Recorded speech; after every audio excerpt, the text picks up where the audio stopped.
കഴിക്കും അഭീഷേ. അഭീഷിന് എന്നോട് ചെറിയ ദേഷ്യം ഉണ്ടെന്ന് എനിക്കറിയാം. ഒരു ഞായറാഴ്ച ദിവസമായിട്ട് സാലറി ഒന്നും തരാതെ ഓവർ ടൈം പണിയെടുപ്പിച്ചതിന്. ഓവർ ടൈമിന് സാലറി ഇല്ലേ? സാലറി ഉണ്ട്. കമ്പനി ഇപ്പൊ ഇച്ചിരി സ്ട്രഗ്ലിംഗ് സ്റ്റേജിലാണല്ലോ. രക്ഷപ്പെട്ട് കഴിയുമ്പോഴത്തേക്കിനും എല്ലാ സാലറിയും കൂടി ഒരുമിച്ചിട്ടേക്കാം. അല്ല, ഞാനാ പറഞ്ഞ കാര്യം ബബീഷ് പിന്നെ ഒന്നും പറഞ്ഞില്ല. രാത്രി വീട്ടിൽ വരുന്നോണ്ട് കുഴപ്പമൊന്നുമില്ലല്ലോ അല്ലേ? ഓ, കുഴപ്പമൊന്നുമില്ല. അല്ലെങ്കിൽ അമ്മ വീട്ടിലില്ല, കൊച്ചപ്പന്റെ മോളിലെ കല്യാണം. അപ്പൊ പിന്നെ അങ്ങോട്ട് പോയി എല്ലാരും കൂടി. കൊച്ചപ്പന്റെ മോൾ എന്ന് പറയുമ്പോൾ ബബീഷിന്റെ പെങ്ങളായിട്ട് വരില്ലേ? എന്നിട്ട് എന്താ പോവായിരുന്നേ? ഓ സോറി, ഞായറാഴ്ച ആയിരുന്നു, വർക്കുണ്ടായിരുന്നല്ലോ അല്ലേ? കുഴപ്പമില്ല, കുപ്പി ഞാൻ എടുക്കാം. അവള് പിണങ്ങിപ്പോയതിനു ശേഷം ആദ്യമായിട്ടാ ഒരു അന്യപുരുഷന്റെ കൂടത്തി. സാറെന്താ ഉദ്ദേശിക്കുന്നത്? കുപ്പി അടിക്കണ്ടേ? കൂടണ്ട്. നടക്കില്ല ഹിബി ചേച്ചി. അതെന്തടി ചേച്ചി ഇതും പറഞ്ഞ് ഇവിടെ നിന്ന് അച്ഛനെങ്ങാനും അറിഞ്ഞോണ്ടല്ലോ. അത് പിന്നെ ഞാൻ കഴിഞ്ഞ തവണ കുറച്ച് ഓവറായി പോയതുകൊണ്ടല്ലേ.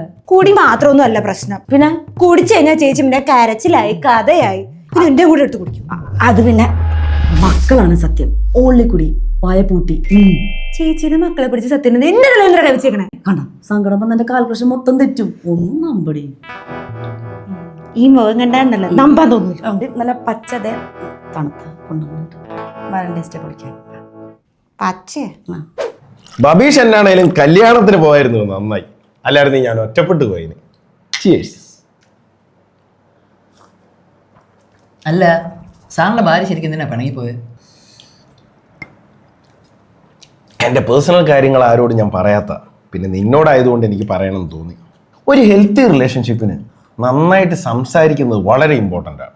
പക്ഷെ ഞാൻ എൻ്റെ പെണ്ണുപിള്ളിയോട് വർത്താനം ഒന്നും പറയാറില്ലായിരുന്നു. അങ്ങനെ ഇരിക്കുന്ന ഒരു ദിവസം ഞാനും അവളും കൂടി ഇങ്ങനെ ഒരു ബോട്ടിലൊക്കെ മേടിച്ചിട്ട് അങ്ങ് കൂടി. പിന്നെ ഞങ്ങൾ തമ്മിൽ അങ്ങോട്ടും ഇങ്ങോട്ടും ഒരുപാട് സംസാരിച്ചു. സംസാരം തന്നെ ആയിരുന്നു. എടേ സംസാരമൊക്കെ തന്നെയായിരുന്നു. പക്ഷേ ഇച്ചിരി ഓവറായി സംസാരിച്ചോന്ന് എനിക്കൊരു സംശയം. ആരുടെയൊക്കെയോ പേര് വിളിച്ച് ഞാൻ അവളോട് സംസാരിച്ചു. രാവിലെ ആയി കഴിഞ്ഞപ്പം വാട്സപ്പിൽ 2.5 മിനിറ്റ് ഉള്ള ഒരു ഓഡിയോ ഇട്ടിട്ട് അവളുടെ വീട്ടിൽ പോയി. അല്ല സാറേ, സാർ എത്ര മണി വരെ ഇവിടെ കാണും? ഞാനിപ്പം തന്നെ പോയേക്കാം. അയ്യോ അതല്ല, ഫുഡില്ല ഇവിടെ, ഓർഡർ ചെയ്യണം. ഓ അതായിരുന്നു. എങ്ങനെ പോവാന്? ഏത് കല്യാണത്തിന് പോയാലും ഒറ്റ ചോദ്യം മാത്രം, കല്യാണം ഒന്നായില്ലേ, എപ്പോഴാ കിട്ടുന്നേ?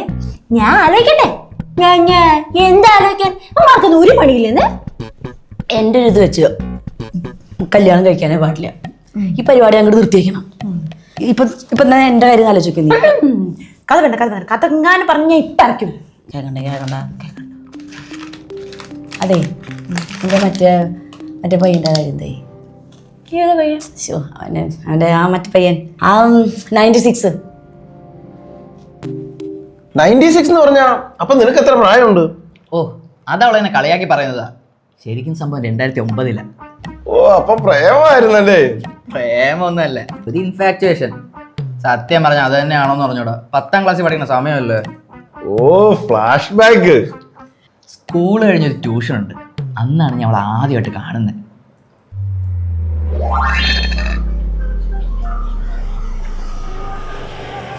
അയ്യേ, ഇതെന്തിങ്ങനെ? എനിക്ക് താടി മീശൊന്നും ഇല്ല. എടാ, അതിനിത് എന്റെ പോയിന്റ് ഓഫ് വ്യൂ അല്ലേ. നിന്നെ താടി മീശൊന്നും ഇല്ലാതെ എനിക്ക് ആലോചിക്കാൻ പറ്റത്തൊന്നുമില്ല. ഇയാള് കഥ പറഞ്ഞു.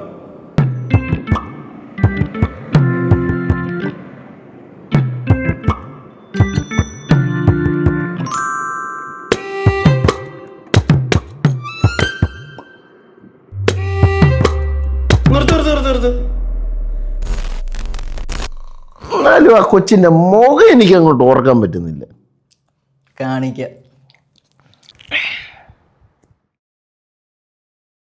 ശ്രേയ. ഓഹോ,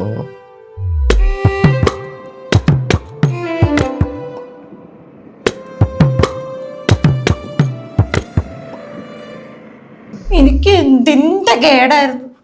നാട്ടും പുറത്ത് കാണുന്ന ഒരു സാധാരണ ഒരു ആവറേജ് പയ്യൻ ചിരിച്ചു കാണിക്കരുതായിരുന്നു. ഞാനെന്താ കുറച്ച് പ്രോഗ്രസീവ് ആയിരുന്നേ. ഒരുപാട് പ്രോഗ്രസീവ് ആയാലും പ്രശ്നം. എക്സാക്ട്ലി, അവനത് യൂട്ടിലൈസ് ചെയ്തു. പിന്നെ അല്ലാണ്ട് ഈ കണ്ട സിനിമ മൊത്തം അതല്ലേ കാണിക്കുന്നേ. ഒരു പെൺകൊച്ചിന്റെ പുറകെ നടന്ന് അവളെ വെറുപ്പിച്ച് കഷ്ടപ്പെട്ട് ഇഷ്ടമാണെന്ന് പറയിപ്പിക്കുന്നവനാണ് യഥാർത്ഥ ആൺകുട്ടി പാട്ടി. ക്രിഞ്ച്. അതാണ് ഞാൻ അവരോട് മര്യാദയ്ക്ക് 1000 തവണ പറഞ്ഞു, കേട്ടില്ല. പിന്നെ വഴക്ക് പറഞ്ഞു, ആര് കേക്കാൻ. പിന്നെ കുറെ നാള് ശല്യമില്ലായിരുന്നു. പക്ഷേ 2 വർഷം കഴിഞ്ഞ് ഇതുപോലൊരു വാലന്റൈൻസ് ഡേ ആണ് ഞാൻ നോക്കുമ്പോ നടു റോട്ടില് മുട്ടുകുത്തി പൂവായിട്ട് നിൽക്കുക. എന്നിട്ടൊരു ഒറ്റ ഡയലോഗും. എന്താ? तेरी आंखों की नमकीन मस्तियाँ, तेरी हंसी की बेपरवाह गुस्ताखियाँ, तेरी सुल्फों की लहराती अंगड़ाइयाँ. ഇതൊക്കെ എന്തുവാ? ഇടയിൽ കയറി പറയരുത്, മറന്നു പോവും. കാണാതെ ഓടിച്ചതായിരുന്നു. ആ तेरी सुल्फों की लहराती अंगड़ाइयाँ, जब तक ए जान, जब तक ए जान, जब तक ए जान, I love you. Uncle happy father's day. എന്താണ് പറഞ്ഞ ജബ് തക് ഏ ജാൻ. നിന്റെ ജാഞ്ഞാടിച്ചു വിളിക്കാൻ ആവശ്യമുണ്ട്, വേണ്ട. എന്താ പ്രശ്നം? പിള്ളേരോട് ഇങ്ങനാണോ സംസാരിക്കുന്നത്? നീ വേണം വന്ന്. ടീച്ചർ ഒന്നും നന്നായി, അല്ലെങ്കിൽ താടി എന്നെ പിടിച്ചിടിച്ചേനെ. നീ എന്തൊരു മണ്ടടാ, എന്നെ കോടി കൂടായിരുന്നു. എങ്ങനെ ഓടാൻ? അവളുടെ അച്ഛൻ മറ്റേ ചൈനക്കാരൻ 7ാം അറിവിലെ പോലെ തുറിച്ചു നോയിക്കൊണ്ട് നിൽക്കുക. ഓടാൻ പറ്റുമോ? പിന്നെ ഭാഗ്യത്തിന് ബേബി ചേച്ചി വന്നോണ്ട് ഞാൻ രക്ഷപ്പെട്ടു. ആരാ ഈ ബേബി ചേച്ചി? അയ്യോ, ഞാൻ പറഞ്ഞില്ലേ, എൻ്റെ അംഗനവാടിയിലെ ടീച്ചർ എന്നെ അവളെയൊക്കെ പഠിപ്പിച്ചിട്ടുണ്ട്. പാവ. നീ ശ്രേയനെ പിന്നെ കാണാറില്ലായിരുന്നു? ഞാൻ ഇടയ്ക്ക് അവിടെ നിന്നും ഇവിടെ നിന്നൊക്കെ നോക്കും. പക്ഷെ എവിടെ നിന്ന് നോക്കിയാലും ആ കാലമാടെ ഇടയിൽ കയറി വരും. അവനെ കണ്ട എങ്ങനെ ഇരിക്കും? എന്റെ ബോസ് എങ്ങനെ ഇരിക്കും? നീ ബോസെ സാറേ എന്നൊന്നും വിളിക്കണ്ട. ഇവിടെ ഞാൻ നിന്റെ മുതലാളി, നീ എന്റെ തൊഴിലാളി ഒന്നും അല്ല. Just casual. അല്ല, വന്നിട്ട് പുള്ളീനെ കാണാൻ എങ്ങനെ ഇരിക്കുന്നു പറഞ്ഞ്? എടാ, അവനെ കണ്ടുണ്ടല്ലോ, അവനെ കണ്ട നിന്നെ പോലെ ഇരിക്കും. എന്നെ പോലെ? ആ എടാ, നിന്നെ കണ്ടു കഴിഞ്ഞ ഒരു മാനേജിങ് ഡയറക്ടർ ആണെന്ന് തോന്നുവോ? തോന്നൂലേ? ഇല്ലടാ. എടാ, അതുപോലെ അവളുടെ അച്ഛനെ കണ്ടാലും അവളുടെ അച്ഛനാണെന്ന് തോന്നൂല. അതെന്താ അങ്ങനെ? ആ, എനിക്കൊന്നും അറിഞ്ഞൂടാ. ആ, എന്താ പട്ടി നിനക്ക് അറിഞ്ഞൂടാത്ത?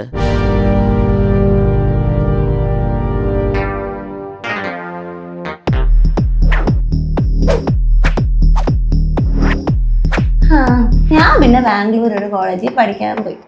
അവന് അവിടെ തന്നെ ഏതോ ഒരു കോളേജിൽ വന്നു. എനിക്കൊരു റിലേഷൻഷിപ്പുമായി, അവനുമായി. രണ്ടും പൊട്ടി.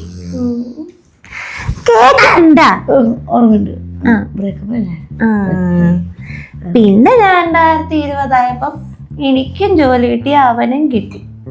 ജീവിതമൊക്കെ ഇങ്ങനെ ഒന്ന് പച്ച പിടിച്ച് വന്നപ്പോഴാണ് ലോക്ക്ഡൗൺ വന്നത്. മുറി തന്നെ ഇരുന്ന് ചത്തപ്പോ ഞാൻ ചുമ്മാ വന്ന് ജനല് തുറന്നു നോക്കിയപ്പോ അവൻ. അങ്ങനെ വായി നോക്കാൻ വേണ്ടിയിട്ടൊന്നും അല്ല, പിന്നെ കാണാൻ പറ്റുകയാണെങ്കിൽ കാണട്ടെ എന്ന് പറഞ്ഞിട്ട് ബാൽക്കണിയിൽ പോയി നിന്ന്. എന്നിട്ട് അന്ന് കണ്ട്, പിന്നെയും കണ്ട്, നടക്കാൻ പോയപ്പോൾ കണ്ട്, അങ്ങനെ കണ്ട് കണ്ട് കണ്ട് കണ്ട് ഒരു ചെറിയ ഫ്രണ്ട്ഷിപ്പൊക്കെ ആയി ഞങ്ങൾ. അല്ല, ഈ ഫ്രണ്ട്ഷിപ്പ് മാത്രമല്ല, റിലേഷൻഷിപ്പിലേക്കൊന്നും പോയില്ലേ? ഓ, അതൊന്നും ശരിയാവുള്ളടാ. ഞാനാണെങ്കിൽ ഒന്നാമതൊരു ബ്രേക്കപ്പ് കഴിഞ്ഞിട്ട് നിൽക്കുക. എനിക്കിപ്പോൾ റിലേഷൻഷിപ്പിനോടൊരു താല്പര്യമില്ല. അവൾക്ക് നിന്നോടൊരു താല്പര്യം ഉണ്ടോ? നിനക്ക് എന്തെങ്കിലും ഇഷ്യൂ? നീ ഒന്ന് പോടാ. അവൾക്ക് എന്നോട്. ശ്രേയ വിളിക്കുന്നു. 100 വയസ്സ് എടുത്ത്. ഹായ്, ഇതെന്റെ ബോസ് അസീം. നീ വരുന്നുണ്ടോ? ആ, വരും. ഞങ്ങളൊരു മസാല കപ്പലിന്റെ വാങ്ങാൻ വന്നേ, അത് വാങ്ങിയിട്ട് അങ്ങോട്ട് വരും. നീ വരുന്നില്ലെങ്കിൽ പറ, എനിക്ക് ഉറങ്ങണം. ആ, ഞാൻ വരും. ആര് വരുന്ന കാര്യം പറയണത്? ചേച്ചി പേടിക്കണ്ട, ഒരു ചലഞ്ചാ. ഉറങ്ങിക്കോ. എന്ത് ചലഞ്ച്? അവള് പറയാ ഞാൻ ഒരു പേടിത്തൊണ്ടനാന്ന്. അപ്പൊ അവളൊരു ചലഞ്ച്, ഇന്ന് രാത്രി 12 മണിക്ക് അവളുടെ റൂമിൽ കയറി അവളെ പ്രപ്പോസ് ചെയ്യണമെന്ന്. നീ പോകുന്നുണ്ടോ? പിന്നെ നമ്മൾ ഒരുമിച്ചല്ലേ പോണേ. അന്ന് പാളിപ്പോ എന്റെ വാലന്റൈൻസ് ഡേ പ്രപ്പോസല് ഇന്ന് സെറ്റ് ആക്കണം. ഞാനും വരുന്നില്ല. പിന്നെ വരാതെ എന്നാരും തോളിക്കയറ്റി മോളിക്കയറ്റും. അയ്യോ, എനിക്ക് കുഴിനകത്തിന്റെ അസുഖമൊക്കെ ഉണ്ട്, അതുകൊണ്ട് തോന്നിക്കാൻ പറ്റില്ല. അതൊന്നും പറയാൻ പറ്റൂല, എന്നെ മോളിക്കയറ്റിയേ പറ്റൂ.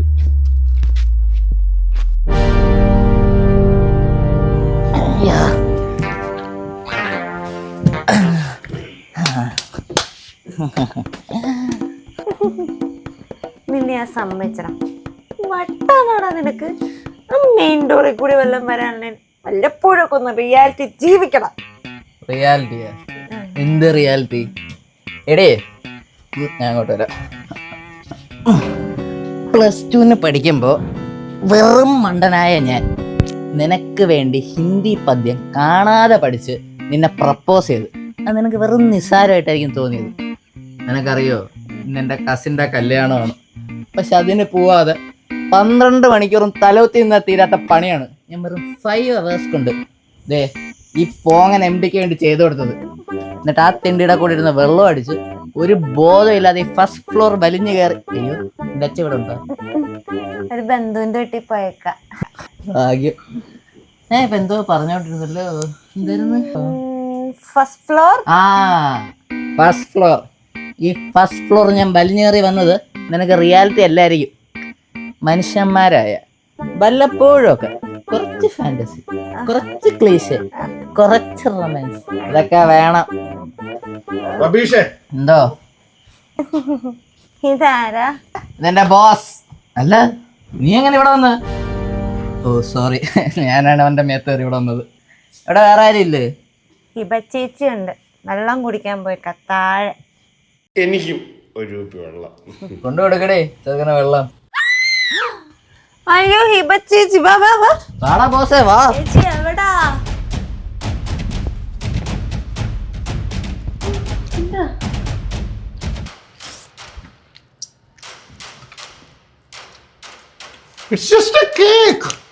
അതിനെന്തിനാ ഇത്ര വെള്ളം ഉണ്ടാക്കുന്നത്?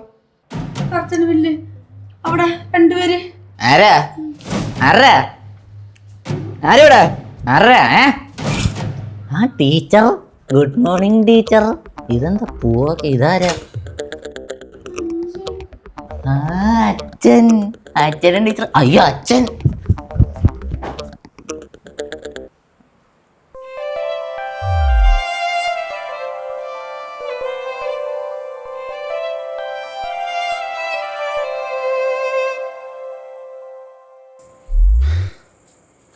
മോളെ, മമ്മി മരിച്ചു കഴിഞ്ഞ് കുറേ കാലം ഞാനങ്ങനെ വേറൊരു റിലേഷനെ കുറിച്ച് ചിന്തിച്ചിട്ട് പോലുമില്ല. പിന്നെ ഞങ്ങളുടെ മനസ്സിൽ ഇങ്ങനെ ഒരു ആഗ്രഹം ഉണ്ടായപ്പോൾ എൻ്റെ മോളങ്ങ് വലുതായിപ്പോയി. ഈ പ്രായത്തിൽ ഇങ്ങനെയൊക്കെ ചിന്തിക്കുന്നത് ശരിയാണെന്നൊന്നും എനിക്കറിഞ്ഞൂടാ. ബേബിയുടെ വീട്ടിലെ കാര്യമൊക്കെ മോൾക്ക് നന്നായിട്ട് അറിയാവുന്നതല്ലേ. ഇപ്പോൾ എന്താണെന്ന് വെച്ചാൽ ഞങ്ങളുടെ കാര്യങ്ങളൊക്കെ അറിയുമ്പോൾ നിങ്ങൾ പിള്ളേർ ഞങ്ങളെ അക്സെപ്റ്റ് ചെയ്യുന്നൊരു വിശ്വാസം വന്നു. അപ്പോൾ പിന്നെ ഇങ്ങനെയൊക്കെ പോയാൽ മതിയെന്ന് ഞങ്ങൾക്കൊരു തോന്നല്. ഇത് ഞാനൊരു ബെറ്റ് വെച്ചതാ.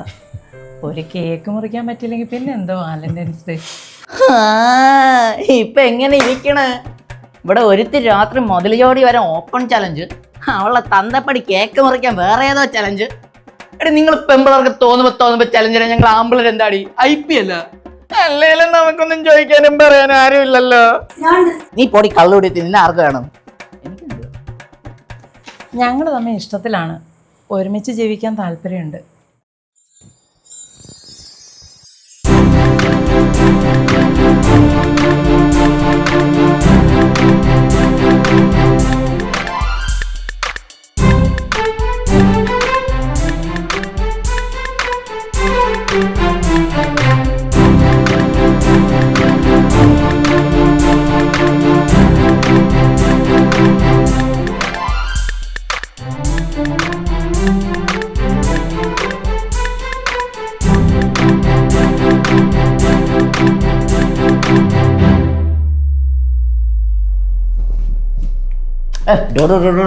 കേക്കും ചോദിച്ച് നാണക്കേട്. റബീഷേ, ഞാൻ പോവാ. വെയിറ്റ്, നമുക്കൊരു നിൽക്ക്. റബീഷേ, നിന്നെ ഞാൻ പിരിച്ചു വിട്ടിരിക്കുന്നു. നാളെ തൊട്ട് നീ ഓഫീസിലേക്ക് വരണ്ട. അതെന്ത്? രണ്ടുണ്ട് കാരണങ്ങൾ. ഒന്ന് നിന്നോട് ഇച്ചിരി ഫോർമാലിറ്റി കുറച്ച് എന്നോട് പെരുമാറാൻ പറഞ്ഞപ്പം നീ എന്നാക്കട എന്നെ കൊണ്ട് ചെയ്യിപ്പിച്ചേ? നിന്നെയൊക്കെ എങ്ങനെ വിശ്വസിച്ച് ഞാൻ കമ്പനി ഏൽപ്പിക്കും? 2, എന്നെ കാണാൻ MDയുടെ ലുക്കിൽ നീ പറഞ്ഞു. ചുമ്മാ പറഞ്ഞു. എൻ്റെ ഈഗോനെ അത് ഹർട്ട് ചെയ്തു. നാളെ നീ ഓഫീസിൽ കൂടെ നടന്നു പോകുമ്പോൾ എനിക്ക് അതൊക്കെ ഓർമ്മ വരും. അതുകൊണ്ട് റബീഷേ, നീ നാളെ തൊട്ട് വരണ്ട. മുതലാളി, നീ വെറും തൊഴിലാളി. ബൈ.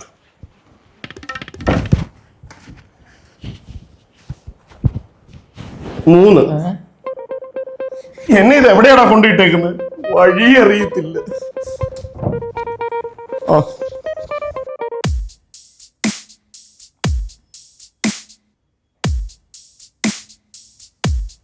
Family photo waste.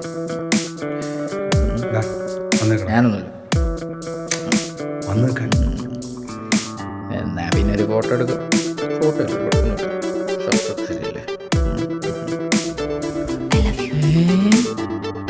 ശല്യം അപ്പം എവിടെയൊക്കെ വരും.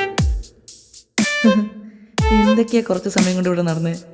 എൻ്റെ പ്രപ്പോസൽ നടന്നില്ലെങ്കിലും ശ്രേയ വന്നതേ ഇഷ്ടമാണെന്നൊക്കെ പറഞ്ഞു. ദാ അങ്കിളും ബേബി ചേച്ചി ഒരുമിച്ച് ജീവിക്കാനൊക്കെ തുടങ്ങുന്നു. ബൂർഷ്വ മുതലാളി കമ്പനിയിൽ നിന്നും പുറത്താക്കി. ഈശ്വര, നാളെ അമ്മയോട് ഇതൊക്കെ പറഞ്ഞ് മനസ്സിലാക്കണമല്ലോ. അല്ല, എൻ്റെ സംശയം അപ്പോൾ ഇതാണ്, ഇതിൽ ആരാ ഹീറോ?